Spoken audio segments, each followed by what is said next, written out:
Hi everybody, I'm Christine. This is my farm, Cabin Creek Homestead. And yesterday, my Belgian horse, Pumpkin, had eye surgery. Today we are going up to check on her. Usually she resides right here in our beautiful barn and out in her pasture, but she is quarantining up at my neighbor's house because she has a large stall and no chickens and very little dust. So that is going to help her recover a lot quicker. So we're going to go up, we're going to feed her, give her her medicine, and check on her recovery status. So come along with us. Welcome to Cabin Creek Homestead, where we are creating a haven for healing of mind, body, and spirit. In our pursuit of making this a safe haven, we found a few animals along the way that also need a safe place too. We have Pumpkin, a Belgian draft horse who was a plow horse for many years and then developed eye cancer, a terrible limp, and was sold and ended up in a kill pen. We also have Virgil, a timid donkey who serves as our barnyard protector. Rescue has become our theme, and believe me when I say that they are helping us as much as we are helping them. Join us as we grow our farm and find joy and delight and peace in God's creation. And of course, I couldn't do any of this without my mini-me, my sidekick, Helen. I think Helen should drive. All right, here we are at my friend's beautiful big red barn. This is my neighbor's house. They're always there for us in a pinch. It feels so good to have good country neighbors like this.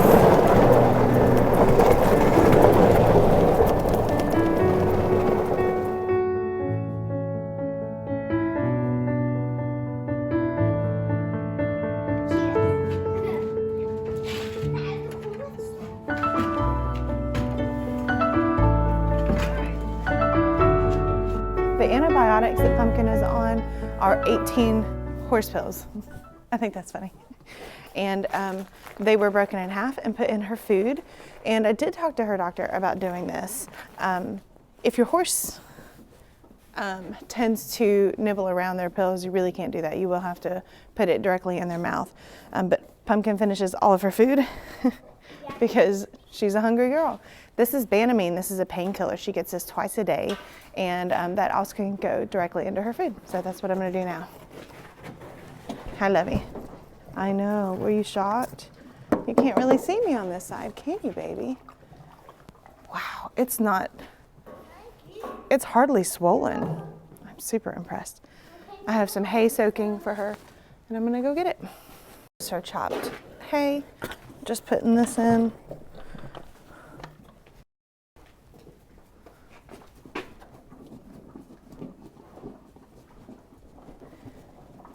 So as you can see, it simply looks like her eye is closed, the perma-wink. It is a pretty big swollen bump, but it's not even been 24 hours after her surgery. So we expect some swelling and bruising. The shaved portion above that eye socket is where they shaved it to be able to numb it really, really well. And this is a little bit of the drainage left over.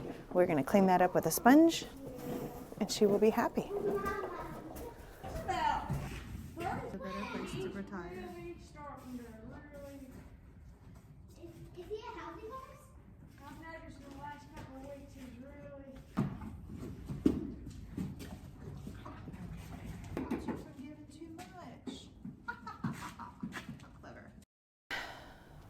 So, how do I talk about the surgery without grossing people out?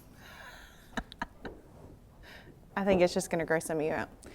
Okay, so we got to the animal ophthalmologist yesterday, and we had a consultation. We were scheduled for a consultation and possibly to be able to have the procedure on the same day, but they did tentatively tell me that that might not happen just because of time constraints and how progressed the cancer might be. But yesterday was a big icy day on the roads, and so a lot of people canceled. So they had no appointments behind us, which means they had plenty of time to perform the surgery. So after his consultation, he came out and spoke to me about what he discovered and what he thought the best course of treatment was.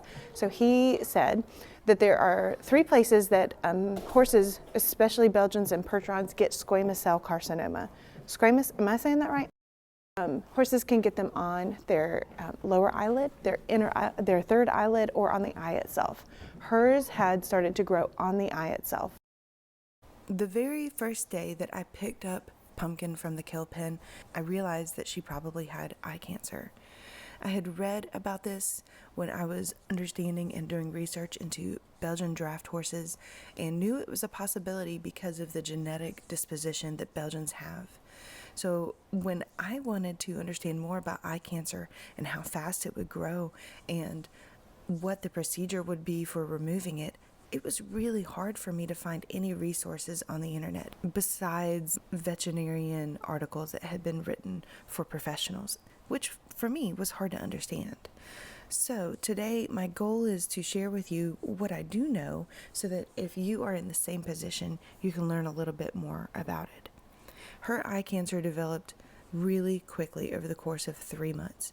It was very small when we picked her up at the end of November, and by late January, it had grown to cover her entire eye. So I was under the impression that the eye cancer was small and had been small for a very long time, but I don't think that is the case. I think it grew very quickly. So my encouragement to you would be to find your animal ophthalmologist that does large animal work as quickly as you can if you notice a horse that has a white cancerous mass in their eye. And there can be cases where they can remove that cancer from the eyeball and try to salvage the eyeball so that she has 2 eyes and full range of visibility. But unfortunately, and this is something that we could not see because of how quickly and how progressed the cancer was, it was covering her entire eye by the time we were able to get her in to see the vet. Behind that cancerous mass, there has been an ulcer that ruptured. And so she lost sight probably a month ago. And I have noticed that if I come up and touch her on that side of the face, she's not spooky, but she definitely wasn't expecting it. And so I have had my doubts about her visibility in the eye for quite some time. But because the eyeball couldn't even be salvaged, even if they did take the cancer off of it, the best thing to do was just to remove the entire eyeball. That way they could check to see if they got clean margins, and clean margins just means that they know that they got the very last bit of cancer that was growing in that area. So removing the entire eye was the best course of treatment, and I had already prepared my heart for that. I did my research before we went, and I had made my peace with it. Thank goodness her personality is just so fun-loving. She is spunky, and she is a very bomb-proof horse. And so I think that she's going to learn to cope with navigating sight with just one eye very, very well. So I wasn't worried about losing any of her personality, I guess. So I did ask the doctor if I could go back and film it, and they were like, absolutely not. And it wasn't really because of any other reason other than the doctor needs to be completely focused. And if he feels the pressure of being filmed or being having to perform, that could perhaps inhibit his ability to do the job with pure focus. And so I said, oh, well, absolutely, I want you to focus on my horse. But they did say that they could open the blinds and let us watch. And so Kim and her husband, well, Keith didn't watch, he doesn't love that. Kim and I watched from the window, and we got to see the process of them removing the cancer and then removing the eyeball and then sewing it shut after they flushed it out with saline. And I was just so impressed with how methodical and meticulous our doctor was. This place, I didn't even know animal ophthalmology was a specialized skill, but this place was, I don't know, like a dream barn. There's a whole barn and 2 apartments above it. It was sterilized, like hospital clean, as it should be because it is an animal hospital. But the grounds were beautiful, and the doctor was just so reassuring and personable. And I felt very reassured that she got the best possible care. So her surgery took about 30 minutes, and they did put her up in a stock, a big metal stock, and they had her lip twitched. Twitch is like a big cinch, and it pulls that upper lip. It's a good way to control your horse. It doesn't hurt the animal, but it does really control them. They also had her very sedated, so her little chin. What, baby? I think it's in the wheelbarrow right there. Go around the other way. So they had her lip twitched, and they did have her very heavily sedated. They had a like a table that her little chin was resting on, and she was, out. They obviously numbed the area, so as I watched it, she moved a little bit, shifting her weight, but she was not reacting in pain at all. She couldn't feel a thing. So that's what the surgery was like. So one of the last things in her follow-up care is that she will need to wear a UV protectant mask when she is outside, and that's going to be pretty much all the time. So I just ordered one. It's an extra large because Belgians have giant heads, and it protects her not only from flies while she has a oozing wound, which flies love, but it is UV resistant, and so it's going to keep the sun from aggravating that area at all.